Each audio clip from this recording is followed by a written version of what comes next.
उत्तराखंड सरकार में कैबिनेट मंत्री सौरभ बहुगुणा ने सितारगंज विधानसभा गोकुल नगर में पहुंचकर रोड का लोकार्पण किया। कैबिनेट मंत्री सौरभ बहुगुणा ने कहा कि यह रोड काफी लंबे समय से जर्जर हालात में था, जिससे स्कूली छात्रों को और ग्रामवासियों को काफी परेशानी का सामना करना पड़ता था।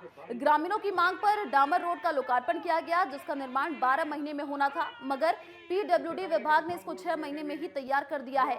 उन्होंने कहा कि चुनाव के समय वादा किया गया था कि मेरे जीतने के बाद इस रोड को जरूर बनवा दूंगा। इसी क्रम में गोकुल नगर के ग्रामवासियों ने सौरभ बहुगुणा का फूलों की माला पहनाकर जोरदार स्वागत किया और ग्रामीणों ने धन्यवाद भी दिया।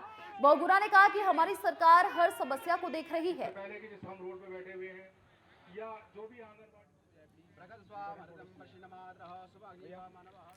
तो मंत्री ने गोकुल नगर में रोड का लोकार्पण किया। पीडब्ल्यूडी विभाग ने 6 महीने में रोड तैयार किया है। तो उत्तराखंड के सितारगंज से ये खबर, ग्रामीणों ने कैबिनेट मंत्री का जोरदार स्वागत किया। ग्रामीणों ने कैबिनेट मंत्री का आभार जताया।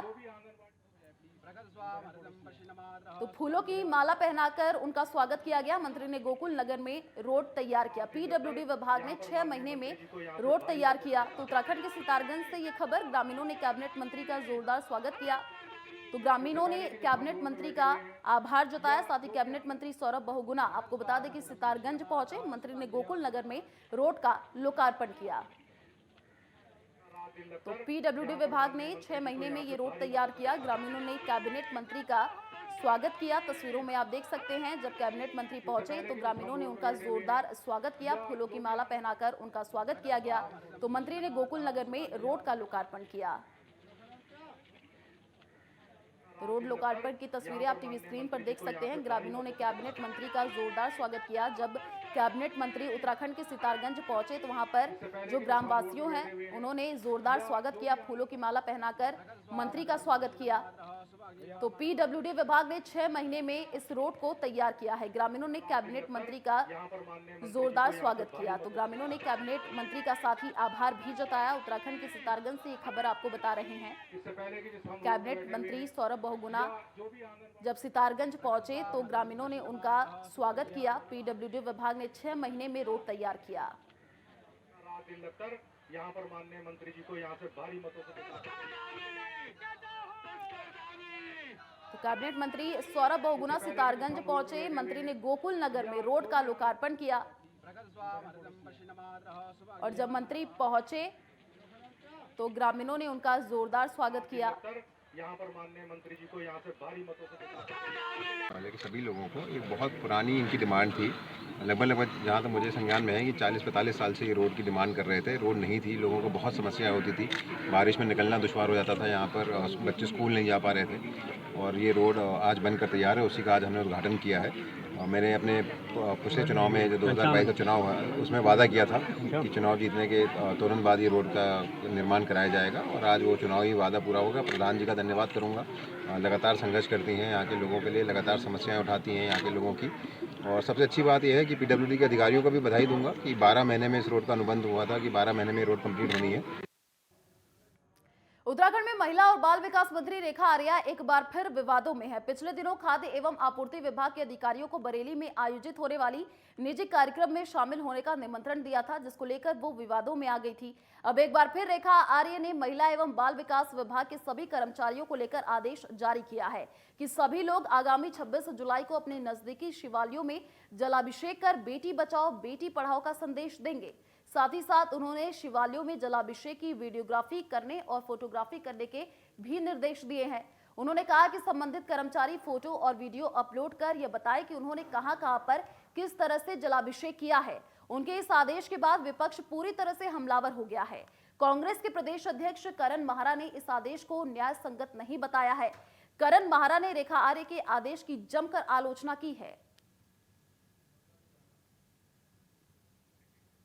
तो जलाभिषेक को लेकर के निर्देश दिए थे, वीडियोग्राफी और फोटोग्राफी करने के निर्देश दिए थे।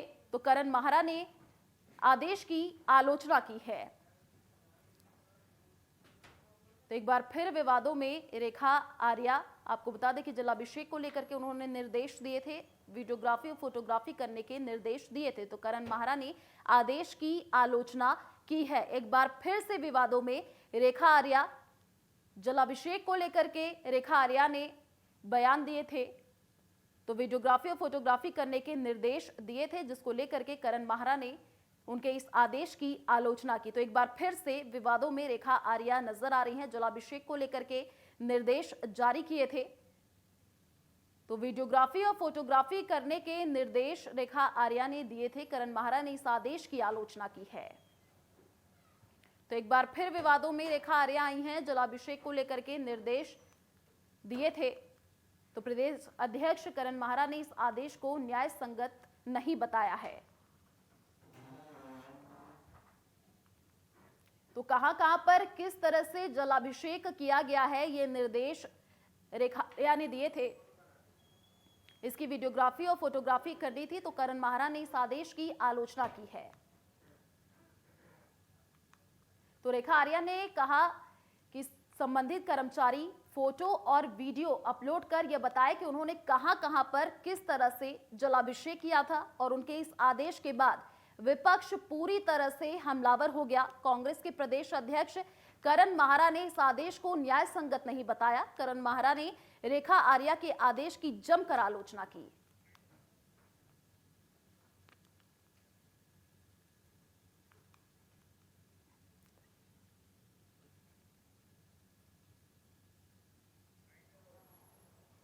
केवल धर्म का नहीं है, आदेश पारित जो हुआ है उसमें बहुत सोच समझ के करना चाहिए, क्योंकि इसमें आंगनबाड़ी बहनें भी हैं, हमारे और लोग भी हैं, और कई ऐसी परिस्थितियां होती हैं हमारे सनातन धर्म की। जहां तक बात करें, मैं और धर्मों की बात ही नहीं करता, जब हमारी बहनें ईश्वर को छूती नहीं है या वो धार्मिक कार्यों में उन दिनों अपने जो उनके जो दिन होते हैं उनमें वो कार्यक्रमों में सम्मिलित नहीं होती, तो इस तरीके के आदेश पारित करना, उसकी फोटोग्राफ्स भेजना मेरी समझ से परे है।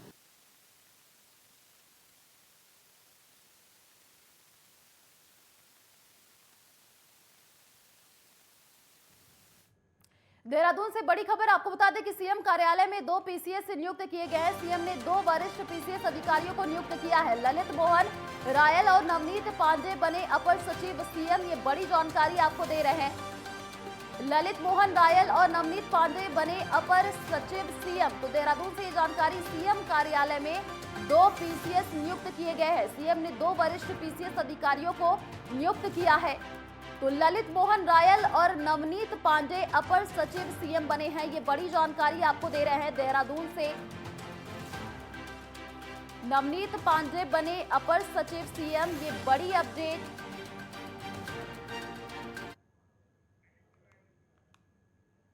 तो सीएम कार्यालय में 2 पीसीएस नियुक्त किए गए हैं, ये जानकारी आपको दे रहे हैं। सीएम ने 2 वरिष्ठ पीसीएस अधिकारियों को नियुक्त किया है। ललित मोहन रायल और नवनीत पांडे अपर सचिव बने हैं।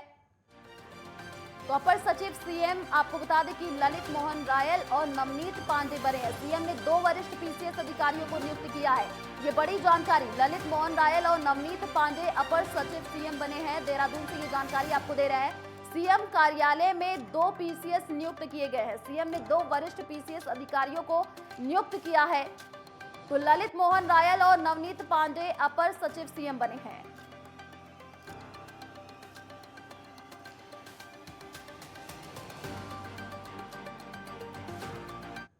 उत्तराखंड में लगभग 35,000 करदाता कारोबारी टैक्स जमा नहीं कर रहे हैं, जिससे सरकार को भी राजस्व नुकसान हो रहा है। अब टैक्स चोरी करने वालों के खिलाफ कार्रवाई की जाएगी। मुख्य सचिव डॉक्टर एसएस संधू ने राज्य कर विभाग के अधिकारियों को टैक्स जमा न करने वाले कारोबारी का मौके पर सत्यापन करने के लिए अभियान चलाने के निर्देश दिए। टैक्स चोरी की जानकारी देने वालों को पुरस्कृत किया जाएगा। सरकार द्वारा शुरू की जा रही कर वसूली को लेकर बीजेपी ने कहा कि व्यापारी वर्ग बहुत महत्वपूर्ण वर्ग है जो टैक्स देता है और बाद में उस टैक्स से सरकार जनता को लाभ देती है। उन्होंने सभी व्यापारियों से अनुरोध करते हुए कहा कि जो लोग जीएसटी के दायरे में आते हैं उन लोगों को जीएसटी जरूर देनी चाहिए ताकि उसका लाभ सरकार के जरिए जनता तक पहुंच सके। उत्तराखंड की जनता बहुत ही भोली भाली है और यहाँ के व्यापारी अमूमन टैक्स देते हैं, लेकिन जो लोग टैक्स नहीं देते उन्हें जरूर टैक्स देना चाहिए।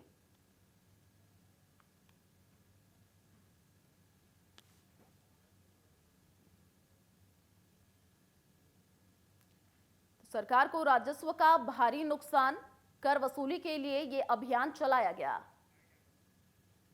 कि व्यापारी समाज का एक बहुत बड़ा अंग है जो टैक्स देता है और उस टैक्स का लाभ सरकार के माध्यमों से बाद में जनता तक पहुंचता है।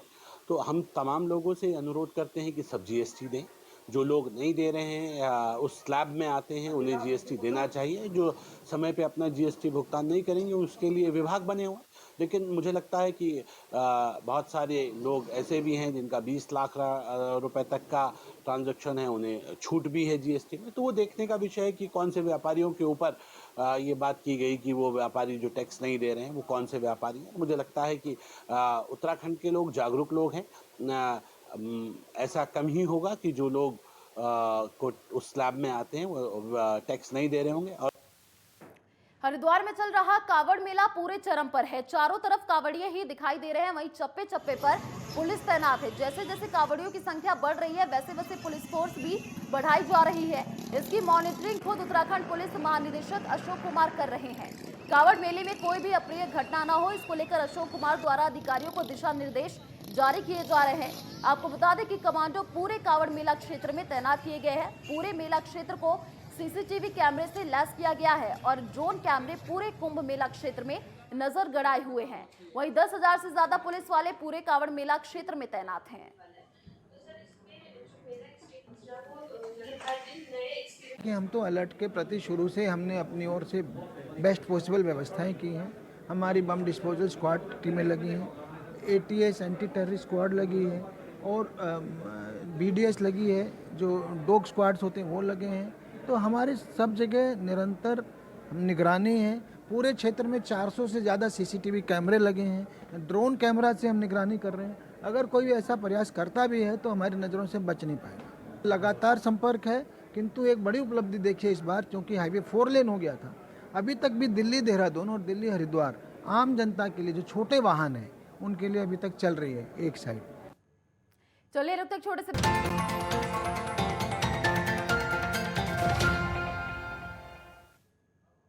ब्रेक के बाद आपका स्वागत है। खबर जोशीमठ से है, जहां बद्रीनाथ धाम में श्रावण मास में श्रद्धालुओं की संख्या बढ़ने लगी है। बारिश के बावजूद भी श्रद्धालुओं के आने का सिलसिला लगातार जारी है। बद्रीनाथ धाम में अब तक 9,89,103 श्रद्धालुओं ने बद्रीनाथ जी के दर्शन किए हैं। शनिवार को सुबह से ही श्रद्धालु भगवान बद्रीनाथ जी के दर्शन करने के लिए पहुंच रहे हैं।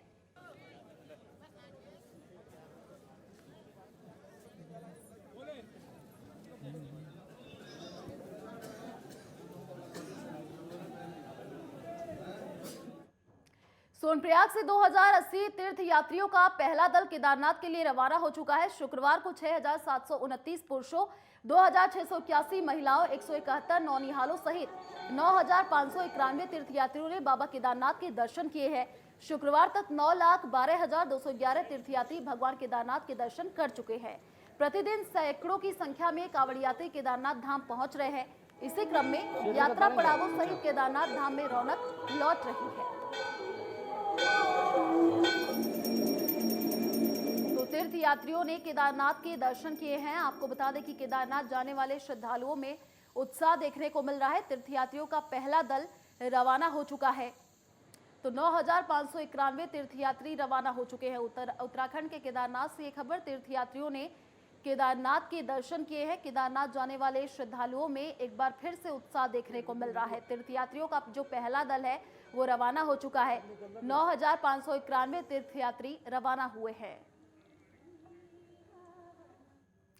खबर दिनेशपुर से है, जहां थानाध्यक्ष दिनेश जोशी ने कहा है कि बरसात के सीजन में परिवार समेत घर से बाहर जाने पर पुलिस को अवश्य सूचना दे।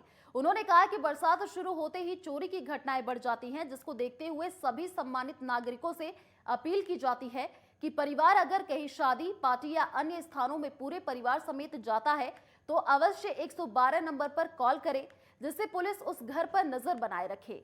इसके अलावा कोई संदिग्ध व्यक्ति घूमते हुए नजर आए तो उसकी भी सूचना 112 नंबर पर दे दे। साथ ही ये भी कहा कि अनावश्यक किसी भी संदिग्ध व्यक्ति के साथ मारपीट ना करे और कानून अपने हाथ में ना ले।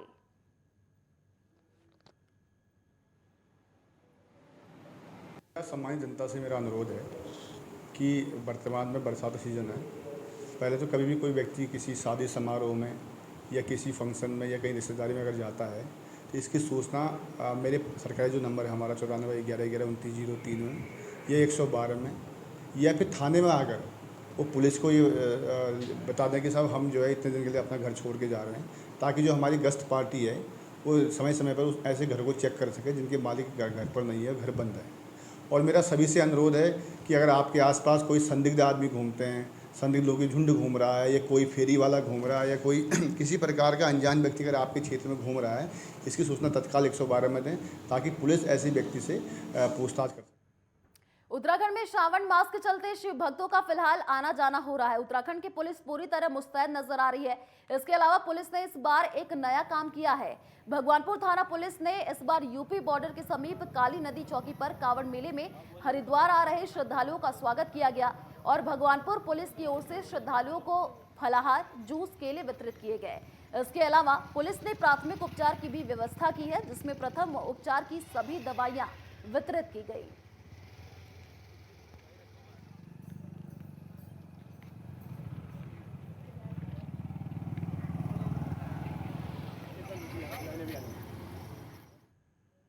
श्रीनगर गढ़वाल में अतिक्रमण के खिलाफ प्रशासन का डंडा चला है। यहां तहसील प्रशासन और नगर निगम के अधिकारियों समेत पुलिस के जवानों की तरफ से संयुक्त रूप से नगर क्षेत्र में हो रहे अवैध अतिक्रमण के खिलाफ कार्रवाई की गई है। इस दौरान व्यापारियों और प्रशासन के बीच तीखी झड़प भी देखने को मिली है। वहीं नगर निगम ने अवैध अतिक्रमण कर संचालित की जा रही दुकानों को ध्वस्त किया, साथ ही फुटपाथ पर रखे सामान को भी जब्त किया गया। वहीं 6 दुकानदारों का सफाई न रखने और नगर क्षेत्र की नालियों में गंदगी फैलाने को लेकर 30,000 का चालान भी काटा गया। आपको बता दें कि जिन व्यापारियों और स्थानीय लोगों ने अतिक्रमण किया हुआ था, उन्हें नोटिस भी जारी किया गया।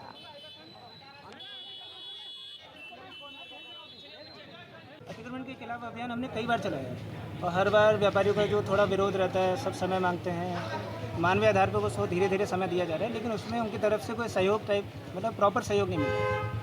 अब इसमें यहाँ पे 2-3 तरह की समस्याएं हैं। एक तो वैसा है जो तुरंत के तुरंत हटने वाला सामान होता है, जो नाली को रख दिया, पूरा फुटपाथ बंद कर दिया, उसको तो हम कोशिश करें तुरंत के तुरंत हटाते हैं। किसी ने वेल्डिंग करके जाले टाइप की चीज़ें लगा रखी हैं, जिसको थोड़ी बहुत मशक्कत करके हटाया जा सकता है। उनको 2-3 दिन का भी मौखिक तौर पर समय दिया है कि इनको हटा लें। हमारी मंशा ये है कि फुटपाथ पहले चलने के लिए अवेलेबल रहे। कुछ लोगों ने तो ऐसा भी कर रखा है कि रेलिंग लगा दी, सीढ़ियाँ इतनी ऊँची कर दी, उनको फिर बाद में बोला जाएगा ताकि चलने के लिए सुगम मिले। तो उसको धीरे धीरे स्टेज वाइज करेंगे। अभी हमारी कोशिश ये है कि इसको लगातार करा जाए, कम से कम 1 सप्ताह तक, ताकि जो अस्थायी टाइप का अतिक्रमण है, नालियाँ बंद हो रखी हैं, फुटपाथ बिल्कुल ही चौक कर रखा है, उसको हटाएं। उत्तराखंड में झमाझम बारिश हो रही है। उत्तरकाशी, रुद्रप्रयाग, चमोली और बागेश्वर में भारी बारिश की संभावना है। इन चारों जिलों में भारी बारिश की चेतावनी जारी की गई है। आपको बता दें, साथ ही मौसम विभाग ने येलो अलर्ट भी जारी किया है। मौसम विभाग की चेतावनी के मद्देनजर आपदा विभाग की निगरानी प्रदेश भर में बनी हुई है। ड्यूटी इंचार्ज विजय कुमार ने जानकारी देते हुए बताया कि प्रदेश भर में विभाग नजर बनाए हुए है। जिस क्षेत्रों में सड़कें बंद पड़ी हैं, उन्हें खुलवाने का काम किया जा रहा है।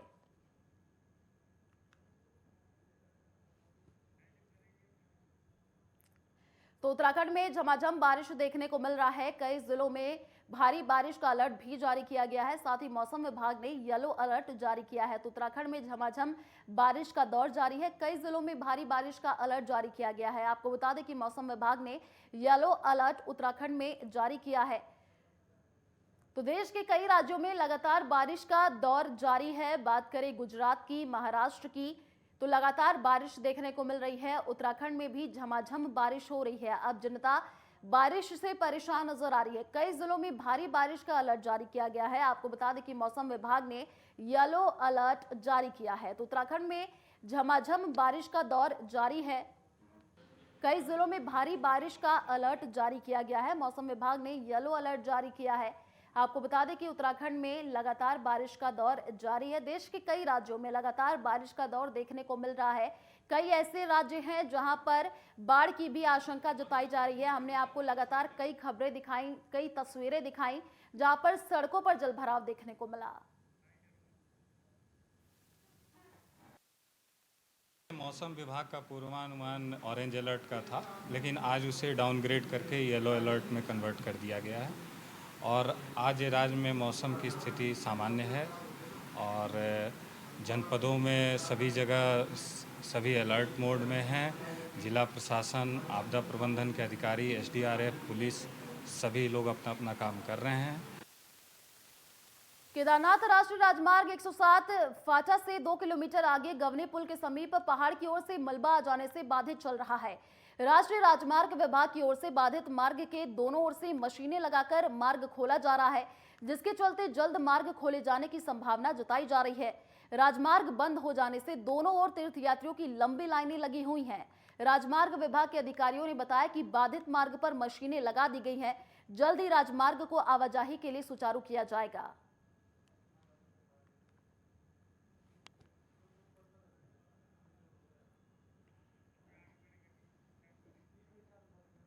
खबर रुद्रपुर से है, जहां हल्द्वानी बाईपास मार्ग पर देर रात 2 बाइकों को अज्ञात वाहन ने जोरदार टक्कर मार दी, जिसमें 2 युवकों की दर्दनाक मौत हो गई, जबकि एक युवक गंभीर रूप से घायल हो गया। इसी दौरान घायल युवक को इलाज के लिए अस्पताल में भर्ती कराया गया, जिसके बाद सूचना पर पहुंची पुलिस ने शवों को कब्जे में लेकर पोस्टमार्टम के लिए भेज दिया। फिलहाल अभी तक इस मामले में पुलिस को कोई भी शिकायत नहीं दी गई है।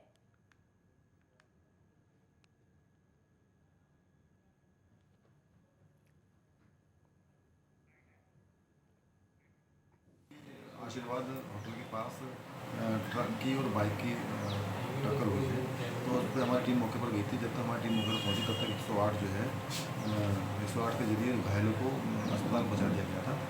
अब सूचना मिली है कि उनमें से 2 व्यक्तियों की मृत्यु हो गई है और एक गंभीर रूप से घायल है, जिसका इलाज सुचल तिवारी अस्पताल हल्द्वानी में चल रहा है। अभी तक हमें उसमें कोई तहरीर प्राप्त नहीं हुई है। यदि कोई तहरीर प्राप्त होती है तो उसमें उचित कानूनी कार्रवाई की जाएगी। चले फिलहाल इस बुलेटिन में इतना ही। देश और दुनिया की तमाम बड़ी खबरों को देखने के लिए आप देखते रहिए नेटवर्क 10। जय हिंद।